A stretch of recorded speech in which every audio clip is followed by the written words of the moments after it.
उदगाव येथे 7 फुटाची मगर जेरबंद, नागरिकांनी सोडला सुटकेचा निश्वास। उदगाव तालुका शिरोळ येथे महापुरामुळे रिलायन्स पेट्रोल पंपाजवळ गेल्या 4 दिवसापासून मगर आढळून आली होती।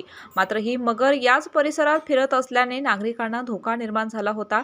अखेर गुरुवारी वन विभागाच्या पथकाने या मगरीला जेरबंद करून नैसर्गिक अधिवासात सोडला आहे।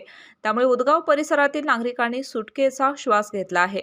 उदगाव येथील रावसाहेब माने यांच्या मालकीच्या गट नंबरमध्ये 7 फूट मगर गुरुवारी सायंकाळी दिसून आली होती। यावेळी वन विभागाकडून वन्यजीव बचाव पथक, वन विभाग Kolhapur, Chhatrapati wild life foundation व सह्याद्री शिलेदार सेवा ट्रस्टच्या सदस्यांनी या मगरीला जेरबंद केलं।